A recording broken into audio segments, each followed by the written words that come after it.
I was just a mechanic on a dying station until a Foxart engineer taught me that not everything broken needs tools to heal. Before we begin, don't forget to subscribe for more heartwarming human and alien stories every day. The stars outside the viewport drifted like slow-moving sparks reflected in the glass of Jay Corrin's workstation. The hum of Helios 9, a half-forgotten maintenance station orbiting a cold blue planet, was the only rhythm that kept him sane during the long nights. He'd been alone here for months, patching power relays, recalibrating life support lines, fixing things that no one else cared to fix. Then she arrived, an off-world specialist with fur, a bright orange tail, and a kind of curiosity that made silence impossible. Naira Valen, Volpine engineer, unapologetically direct, endlessly curious, and completely unprepared for human habits. She took apart his carefully organized workbench within an hour of arrival, then apologized by bringing him a glowing thermos of something she swore was spiced tea.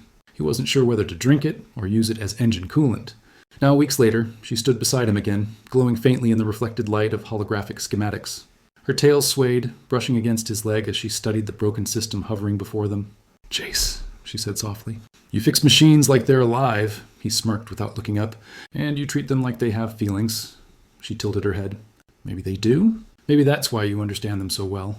Outside the viewport, the planet turned slowly beneath them, blue and silent. Inside, a human and a Foxhard engineer stood shoulder to shoulder, both trying to repair a station that, in its own way, mirrored them. Functional, fragile, and in need of connection.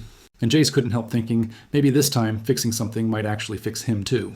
Helios 9 was many things. Lonely, creaky, and perpetually one maintenance request away from falling apart. But to Jay Corrin, it was home. Quiet, predictable, and filled with machines that did exactly what they were told until Naira Valen showed up.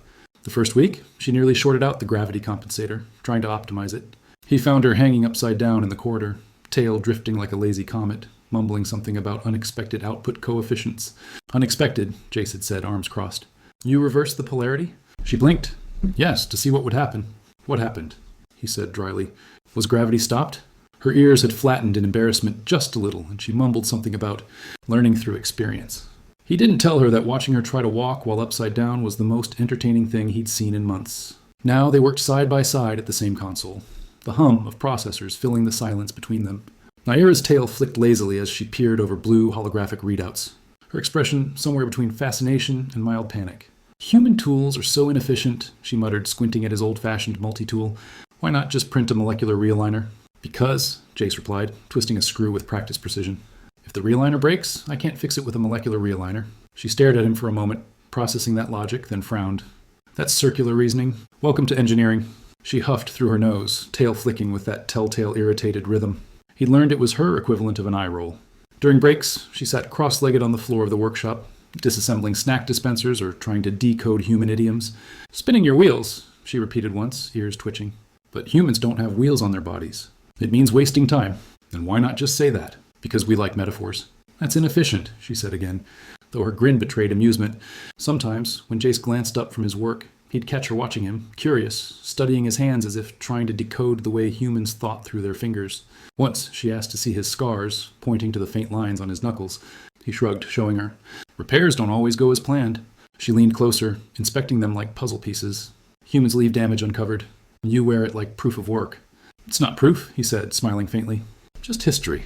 Her tail swayed softly. "That's kind of beautiful, actually." Moments like that lingered, brief, awkward, strangely tender. Between the laughter and sarcasm, something was shifting in the silence that followed. Then came the night she decided to cook. Jace returned to the galley to find smoke. Purple smoke pouring from the ventilation duct. Naira stood at the counter wearing a borrowed apron 2 sizes too large, holding what looked like a self-aware pot of glowing stew. "I followed the recipe," she said defensively. "What recipe?" "The one on your datapad labeled soup base. That was coolant compound specifications." There was a long pause. The stew gurgled ominously. "Ah," she said finally. "That explains the aftertaste." He laughed so hard he had to brace himself on the counter. Even she couldn't hold back a sheepish chuckle, tail curling around her ankles. From then on, whenever the station sensors picked up strange heat readings, the crew automatically assumed Naira was cooking again.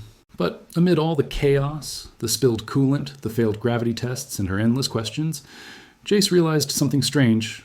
For the first time in years, he was actually smiling during his shifts. And every time he turned around to find her ears twitching in concentration, or her tail swaying lazily as she leaned over his shoulder, that smile only grew harder to hide, because Helios 9 wasn't just functioning again.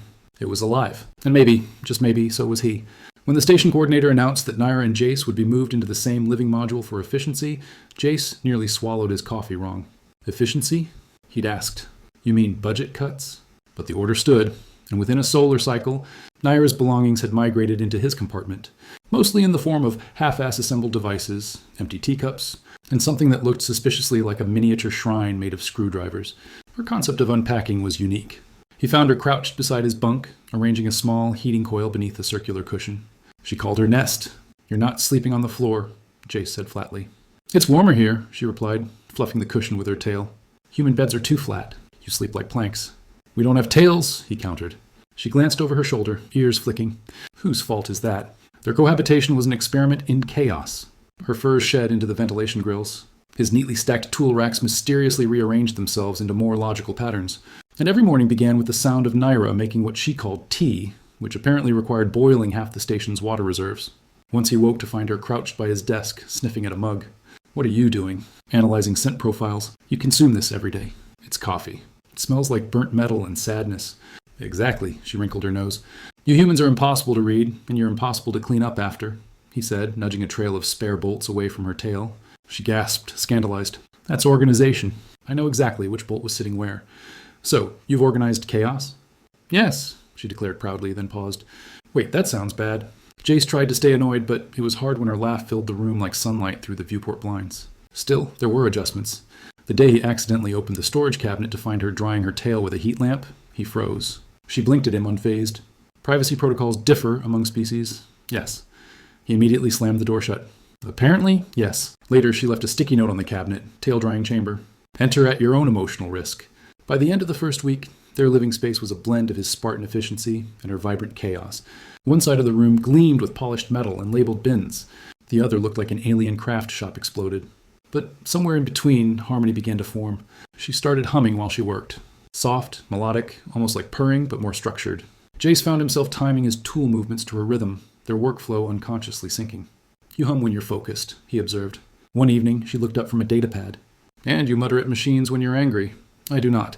You just told the oxygen regulator to behave itself because it wasn't. Her grin widened. I rest my case. Then came the night shift when the heating system failed. Jace, wrapped in 2 jackets, found Naira sitting cross-legged on her cushion, perfectly content. Cold? She asked, tail flicking lazily. No, I'm fine, he lied through chattering teeth. She tilted her head, then patted the spot beside her. Come here. Shared warmth is efficient. That's fine, I can. Her tail flicked again. Efficiency, Jace, he sighed, sat beside her, and immediately felt the soft wave of warmth radiating from her fur. This is weird, he muttered. Then you're doing it correctly, she said with a smile. By the time the system rebooted, he realized he hadn't felt that comfortable or that human in a long time. Helios 9's relay array had been acting up again, half the sensors flickering like old neon signs. The repair order came through, and Jace sighed when he saw the roster. Team assignment? Corin Vallon. Naira leaned over his shoulder as he read it, tail flicking smugly. See, they trust our synergy. They trust you to break things and me to fix them, he said dryly. Details. A few hours later, the two floated outside the station in EVA suits, tethered to the hull by safety lines that swayed like silver threads against the stars. The void was silent, but for the hiss of their comms, Naira hummed through the channel, a calm, light-ilting sound that made Jace glance toward her silhouette in the reflection of his visor. Please tell me that's not you trying to distract me while I'm handling live wiring, he said. It's a focus song, she replied innocently. Keeps my heartbeat stable. Your heartbeat? Yours too, apparently? He looked down, realizing his suit sensors were showing a spike. You're interfering with station data. Naira, am I? She said in a tone that absolutely meant she was. While they worked, her commentary was relentless. Your method is so mechanical. It's called maintenance. Where's your artistry? I don't need artistry to fix a comm relay. Maybe that's why they keep breaking. She floated backward, rotating slowly in Zerog until she was upside down, her ears twitching as she observed him. You humans take everything so literally, and you aliens don't take anything seriously. I take fun seriously. Great. Maybe you can laugh the wiring into place. She grinned inside her visor, already doing that.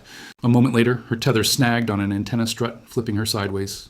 She yelped and spun slowly, legs and tail flailing like a disoriented comet. Don't say anything, she warned. He was already laughing. You look like a malfunctioning weather vane. Help me, human. He reached over, grabbed her tether, and steadied her. Their helmets bumped gently, visors fogging with shared breath before drifting apart again. The silence that followed was awkward and strangely comfortable. Thank you, she said finally. Don't mention it. I'll just add rescue Fox girls from gravity-related incidents to my job description. Gravity wasn't involved, she protested. Oh, fine. Zero gravity-related incidents, better. Once they completed the repair, the two drifted for a while, watching the planet's auroras ripple below. The green light danced across her visor, making her eyes glow faintly. Do you ever think about going back to Earth? She asked quietly. He thought for a long moment. Not really. There's nothing left down there for me. She nodded, her tone soft. Same for me. My people say foxes should always return to their den, but maybe I found a new one. He turned to look at her, surprised. But before he could answer, she added, Besides, your cooking is too bad to leave unattended. Well, he said, smirking. Touching moment ruined in record time. Efficiency, she said proudly. Back inside, as they peeled off their suits, she was still teasing him. You're not terrible at spacewalking for a human. Your movements are almost elegant. Almost. I'll take that as a compliment. It was, she hesitated, then added quickly, mostly. Later that night, she knocked on his doorframe holding a datapad. You know that telemetry data from the relay? It's corrupted. He groaned. How? She smiled sweetly. I accidentally recorded over it, with us arguing. Of course you did. Now it's technically a podcast, she said cheerfully. He stared at her in disbelief, then burst out laughing. Helios 9 might have been a forgotten hunk of metal orbiting nothing, but with Naira Valen around, it was never boring. And as much as Jace would never admit it out loud, he didn't want it to be. The first sign that Jace and Naira were spending too much time together came when the other engineers started placing bets. 50 credits says she calls him mechanic 3 more times today, muttered Ramirez from hydroponics. Double that if she makes him blush, replied Yara, glancing at a monitor feed of the workshop. Of course, neither Jace nor Naira noticed. They were too busy arguing over whether the station's thermal regulator had emotional instability. It's not emotional, Jace said, tapping at the display. It's broken. Naira flicked her tail. Maybe it's tired of your negativity. It's a machine. Machines feel stress. You humans just can't measure it yet. He sighed. You're impossible. And you're grumpy, she countered cheerfully, leaning in to look at the readings. I think that's why the thermostat keeps rebelling. It's absorbing your mood. He shot her a look. If this thing starts making sarcastic noises, I'm blaming you. By the time the repair finished, both of them were laughing so hard, the AI maintenance log flagged them for excessive workplace noise. Later that evening, Jace found Naira curled up on the couch in the lounge, surrounded by a fortress of blankets and spare parts. The room's glow panels flickered dimly, turning her orange for golden. You turned the common room into a nest again, he said. She smiled sleepily. It's a multi-purpose comfort array. That's a fancy term for mess. Same result, she said, patting the spot beside her. Sit. You need rest cycles. I'll rest when the recycling filter stops sounding like dying whales. She reached up, tugged lightly on his sleeve. Humans break more often than machines. Sit. Against his better judgment, he did. The couch creaked under their combined weight. For a while, they just watched the star field turning lazily through the viewport, the silence comfortable. Then, without warning, her tail shifted. It brushed against his arm once, twice, and then gently coiled around his wrist like a soft living ribbon. He froze. Naira? Her ears twitched. Your tail is doing something. She blinked, followed his gaze, and her eyes went wide. Oh, stars. I didn't. She tried to retract it, but the fur only puffed up, tightening slightly in panic. The sight of her tail betraying her composure was so ridiculous that Jace burst out laughing. Don't laugh, she yelped, face going red under her fur. It's an instinctive response. It happens when he asked, grinning, when I feel safe, okay? She blurted out, covering her face with both hands. The laughter died softly in his chest. Safe, huh? She peeked between her fingers, ears still drooping. It's embarrassing. He looked down at her tail, still looped loosely around his wrist. Nah, it's kind of nice, actually. That made her freeze. You don't mind? Not unless it electrocutes me or something. She snorted despite herself, a tiny laugh slipping through. It doesn't usually. Well, he said, smirking, guess I'll take my chances. They sat there in mutual silence, awkward, warm, and full of static. They both pretended not to notice. Her tail finally loosened, but she didn't move away. Instead, she leaned just slightly against his shoulder, pretending to adjust her datapad. Still feeling safe? He teased quietly. Still feeling smug? She shot back constantly. Her ears flicked, but she was smiling now, small and genuine. Moments later, the station intercom buzzed to life. Attention! Lounge heating has exceeded optimal levels. Jay sighed. Guess we broke the thermostat again. Naira giggled. Told you it's emotional. He leaned back, shaking his head, laughing with her until the warning light finally dimmed. And in that laughter, unguarded, effortless, something between them quietly changed. Helios 9 still hummed with the same steady rhythm. But to Jace, it sounded different now, warmer, almost alive. By the next morning, the infamous tail incident had become the unspoken gravitational center of the station. Jace acted normal. Naira pretended to act normal, which made her about as subtle as a fire alarm. He caught her rearranging the same set of wrenches for the third time that morning. You've moved that one 4 times, he said. I'm optimizing spatial balance of the drawer. Yes, by Millam? She froze mid-adjustment, ears twitching. You're watching me too closely. Occupational hazard, he said, sipping his coffee. You keep breaking physics? Her tail twitched immediately, betrayed her nerves, and she quickly stuffed it into the pocket of her jumpsuit where it wriggled like a trapped snake. He raised an eyebrow. That's not helping your case. I am composed, she declared unconvincingly, voice an octave higher than usual. Right, he said, setting his mug down. Is this about last night? Her eyes widened. Then she blurted out all at once. My tail is autonomic. It operates semi-independently of conscious thought. It does not reflect deliberate intent to interpersonal bonding.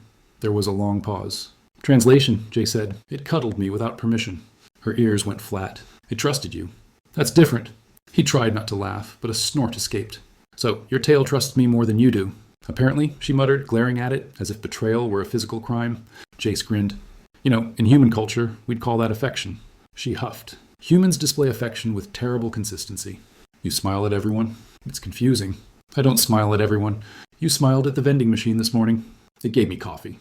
That's love. She nearly choked on air, trying not to laugh. The sound that escaped her was somewhere between a giggle and a snort. See? He said, pointing a finger. That's proof your tail has good instincts. Her laughter faded into a quiet hum as she leaned against the worked, the embarrassment melting into something softer. It's not a bad instinct, she admitted. Just unexpected. They stood there for a moment, the hum of the repair bay filling the silence between words. Then, to cover her lingering blush, Naira reached for her teeth thermos and said too loudly, Would you like some? Depends, Jace said cautiously. Is this the kind that makes smoke? That was one time, and it glowed.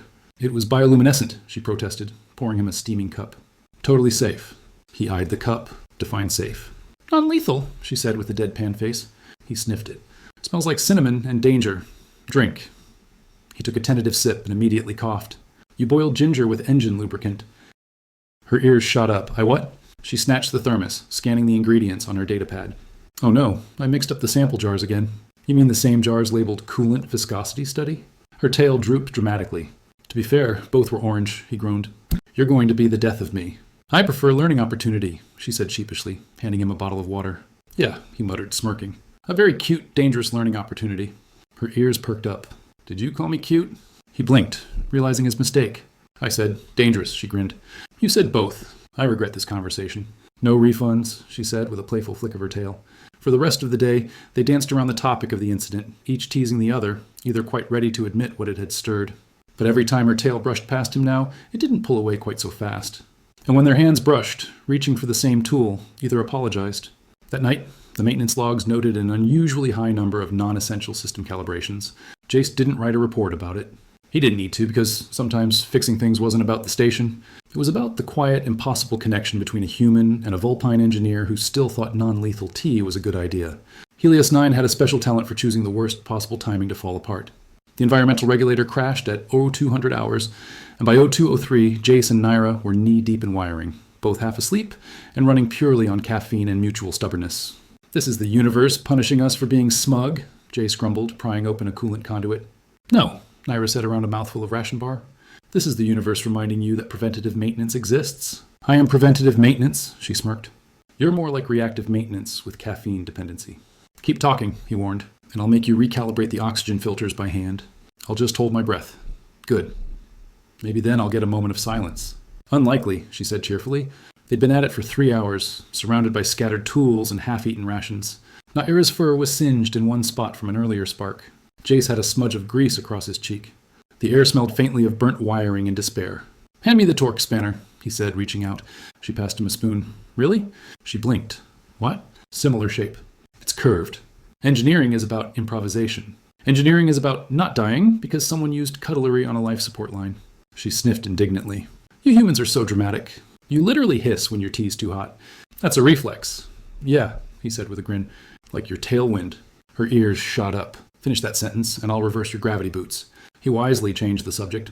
So, how's the regulator looking? Like, it's been neglected by a human who prefers coffee to responsibility. Well, he muttered. That's weirdly specific. She grinned triumphantly, tail flicking. Observation is a Vulpine strength. Hours passed in banter and clattering tools. Eventually, the hum of the repaired system steadied, signaling success. They both sagged in relief. See? Jace said, leaning back against a bulkhead. All fixed. No fatalities, only mild emotional trauma. Speak for yourself, she said, stretching until her tail brushed the ceiling. I think I lost 3 years of my life listening to your muttering. Those were high-quality mutters. They were mostly curses. Well, he said, rubbing his neck, sometimes that's the only language machines understand. She laughed softly and dropped onto the floor beside him. You know, for a species obsessed with logic, humans complain a lot. We're emotional multitask. I noticed the silence that followed was easy, almost cozy. The lights flickered to their low power setting. Bathing the repair bay in dim gold, Jace yawned. Stay awake, she warned. You'll dent your head if you fall over. Thanks for the confidence. I mean it, she said, nudging him with her foot. Last time you snored into the console and activated the distress beacon. That was one time. And we got hailed by a passing patrol ship asking if we were emotionally stable. He covered his face with a groan. I hate that you remember everything. Someone has to, she said, smiling faintly. After a long moment, she added quieter. I'm glad it's you, though. I don't think I'd survive this place alone. He looked over, surprised by the sincerity in her tone. You'd be fine. You just lecture the station into fixing itself. She chuckled, tail curling loosely around her ankles. Maybe, but it's warmer when you're here. Jace felt his throat tighten slightly. That your way of saying I radiate body heat? Yes, she said instantly. Then, after a beat, also companionship, but mostly heat, he laughed, shaking his head. You're impossible.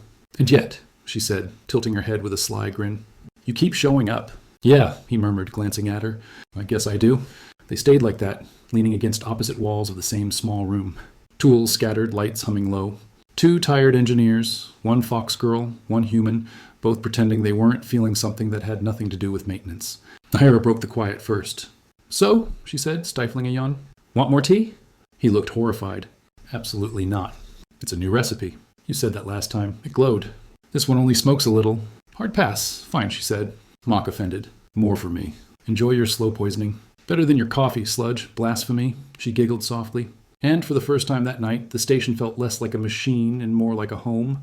Quiet, imperfect, and full of laughter that shouldn't have survived in orbit, but somehow did. The next morning came with the subtle grace of a meteor impact. Jacis woke on the workshop floor wrapped in a thermal blanket that wasn't his and using a coiled extension cable as a pillow. His neck hurt, his back hated him, and Naira was standing over him holding 2 steaming mugs. You snore, she said cheerfully. You drugged me, he groaned. I offered you tea. You accepted. That's consent. He blinked. That was hibernation-grade brew. I was unconscious for 8 hours. Efficient, she said with a straight face, handing him a mug. He sniffed it suspiciously. Is this the same stuff? No, she said quickly. This one's safe. That's what you said about the last one. It only looked unsafe. It hissed. She tilted her head, ears perking. So does your coffee machine. He sighed, taking a tentative sip. It was sweet, earthy, and thankfully not glowing. Huh? Not bad. Told you, she said, plopping down beside him, tail flicking lazily. They sat in silence for a bit, the hum of the station low and steady, the kind of calm that only came after fixing everything you could and accepting that the rest could wait. Naira tilted her head after a moment. You dream, right? Yeah, he said slowly. When I actually sleep, what about... He hesitated. Usually that I'm fixing something that doesn't want to be fixed. She smiled softly. That's very human. He glanced sideways. What do you dream about running? She said forest stars, sometimes food. But lately, she trailed off. Lately, he asked. Her ears twitched. Never mind. Lately, what? Lately, she muttered. I dream I'm fixing something too. Except it's not a machine. There was a long pause. He didn't press further. The air between them felt different, like a taut wire ready to hum. Finally, she broke it with, Your hair is a mess, he chuckled. Yeah, I was busy not dying. She reached over before he could react, brushing her fingers through the tangled strands.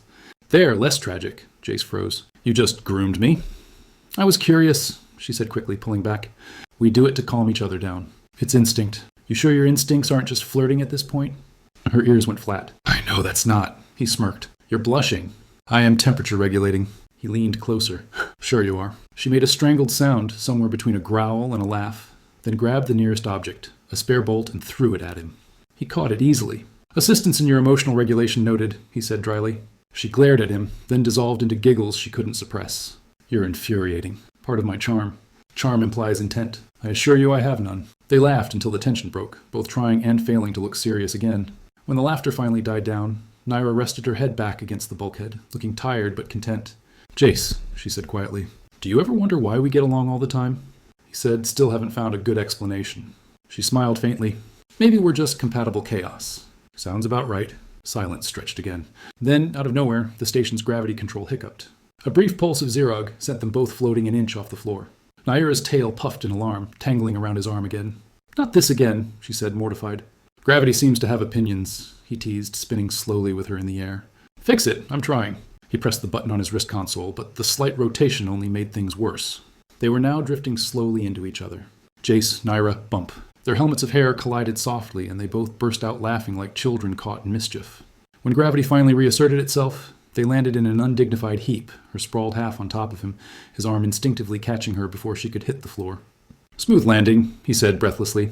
I'm filing a complaint, she muttered into his chest. With who? The laws of physics? Yes, they need supervision. They didn't move right away. Her tail, traitorous as ever, was still looped around his wrist. He didn't mention it. Neither did she. When she finally looked up, there was something soft and uncertain in her eyes. Humans are strange, she whispered. Yeah, he said quietly. We get that a lot, but you make broken things work again, he smiled. Occupational hazard. Her ears twitched, and before he could say anything else, she murmured, You've been fixing me, too. He blinked, stunned, silent. Then just as quickly, she ruined the moment with you still snore. He barked out a laugh. And there it is. Balance, she said with a grin. And for once, Jace realized balance wasn't such a bad thing after all. By the end of the week, word had gotten around the station that something had changed between the human mechanic and the Foxart engineer. Nobody could quite define it, but everyone agreed it was suspiciously wholesome and vaguely chaotic. They worked the same shifts, ate at the same table, and most damning of all, laughed at each other's jokes. On Helios 9, that was basically a marriage. Did you hear? Ramirez whispered to Yara during breakfast. They're cohabitating now. They were already cohabitating. I mean, emotionally. Back in the workshop, Naira was perched on Jace's stool, sipping from his coffee mug while pretending not to. That's mine, he said, gesturing at it. You left it unattended, she replied primly. Finders keepers. You don't even like coffee. I like the idea of it, she said, taking a dramatic sip, immediately grimacing and setting it down. Bitter. I like your personality, he smirked. You keep drinking it, though. I'm studying human suffering. Glad to be your case study. She squinted. You enjoy this far too much. Occupational hazard, he said. When she wasn't stealing his coffee, she was redecorating his workspace. The latest addition was a tiny potted plant she'd printed from Nutrient Gel. It's alive, she announced proudly.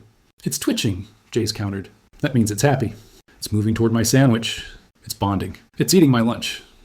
Bonding deeply, she corrected, pulling the plant away before it could lunge. Their days found a rhythm. Coffee, chaos, calibration banter. Evenings were quiet. They'd sit in the observation bay, trading stories. Jace talked about Earth, rainstorms, streetlights, the smell of rust after it rained. Naira spoke of her homeworld's forests, the way the ground glowed faintly at night, and how she once tried to race a photon train and lost spectacularly. Didn't stop you, though? He said. She grinned. Obviously not. Losing is just delayed winning. Remind me to never play cards with you. You already do, she said sweetly. You're just bad at it. They'd started leaving small things on each other's desks, his extra wrench near her console, her favorite spanner near his seat. No words, no declarations, just quiet acknowledgement that they'd stopped being separate systems and become one smoothly running mechanism. Of course, smooth was a relative term. One evening, while calibrating a coolant pipe, Naira misjudged the valve pressure and triggered a spray of freezing mist. Both of them yelped as the system hissed and coated the floor in a thin layer of frost. Jace wiped ice off his face. You trying to kill me or refrigerate me? She shook frost from her ears. You said you liked it cold. I meant coffee, not climate. Her tail fluffed up indignantly. It was an experiment. Great, because my eyebrows just experienced frostbite. She started giggling uncontrollably, which only made him laugh too. They ended up slipping on the icy floor, landing in a tangled heap of limbs, laughter, and mutual exasperation. A passing maintenance drone hovered nearby and beeped disapprovingly. Naira groaned. Even the robots are judging us. They're jealous, Jace said, brushing frost off his jacket. Of what? Our teamwork, your ego. They grinned at each other, tired, messy, and perfectly at home.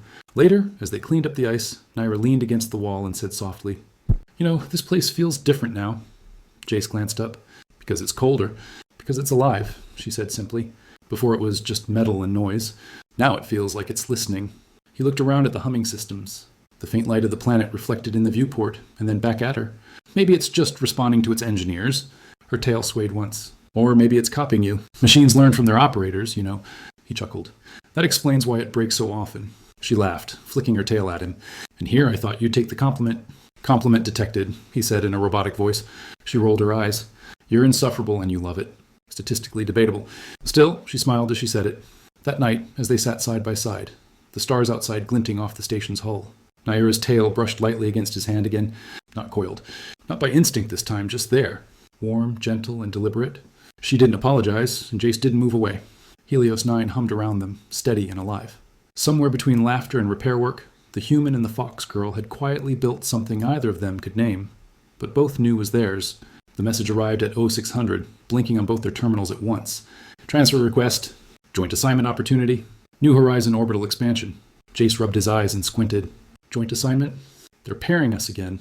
Naira leaned over his shoulder, reading the details. Apparently, we demonstrated exemplary cooperative adaptability. He snorted. Translation. No one else wants to work with us? That's unfair, she said, tail flicking with mock indignation. We're a high-functioning duo. He pointed at the nearest wall panel. That's still dented from your high-functioning experiment last week. It's called kinetic testing, she said proudly. It's called property damage. Their banter echoed down the corridor. The sound as familiar as the hum of Helios 9 itself. A few crewmates, passing by, exchanged knowing grins. Everyone had long since stopped pretending not to notice the way the two of them orbited each other like binary stars. They decided to discuss the transfer offer over breakfast, which mostly meant Naira attempting to cook and Jace trying to prevent the galley from catching fire. Is that moving?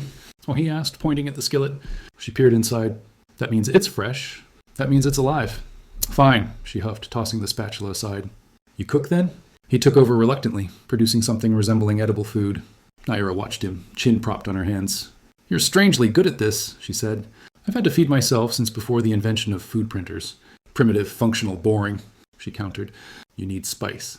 I need therapy. She laughed so hard she nearly knocked over her mug. When breakfast ended without explosions, it felt like a small victory. They returned to the viewport lounge to debate the offer. So, Jay said, scrolling through the data. New horizons, on the far edge of the orbit ring. Longer shift, smaller crew, worse food. More stars, Naira said softly, gazing out the window. He looked at her profile, ears twitching gently, tail brushing the floor, and smiled faintly. You want to go, do you? She asked, turning to meet his eyes. He hesitated. I don't know. Helios 9's home, I guess. She tilted her head. It became home after you stopped hiding from it. He chuckled. After you stopped rearranging my tools. I'm still rearranging your tools, she reminded him. Yeah, he said, smiling. And somehow I don't mind anymore. Silence lingered, comfortable as ever. Then she said softly, If you stay, I'll stay. He blinked. That's not logical. Neither are you. He opened his mouth to argue, then realized he didn't actually want to win this one. Guess we're both bad at logic. Fortunately, she said, we're excellent at fixing bad systems. He laughed, shaking his head. You really are terrible at subtlety. I learned from the best, she said smugly. They accepted the transfer together, mostly because it gave them a new excuse to keep bickering professionally. The station crew threw them a farewell party, a rare luxury on Helios 9. Someone baked a cake shaped like a wrench.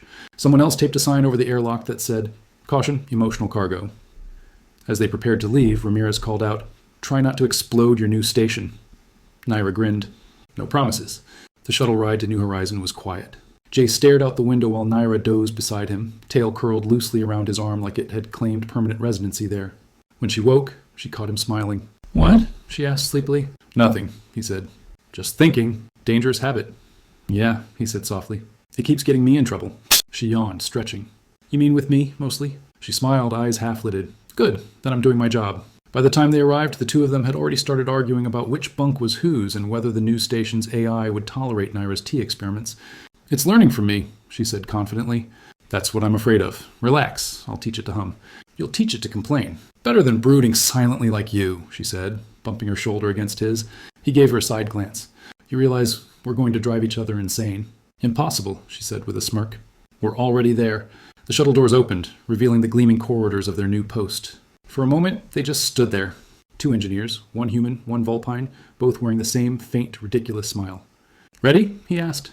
Naira's tail flicked, brushing his hand. Always. They stepped forward together into the light of their next horizon. Behind them, Helios 9 drifted in orbit, still humming, still alive, carrying echoes of laughter, mischief, and a story about two unlikely engineers who managed to fix far more than a station. Thanks for listening. If you enjoyed this story, hit subscribe. More sci-fi romances are coming soon.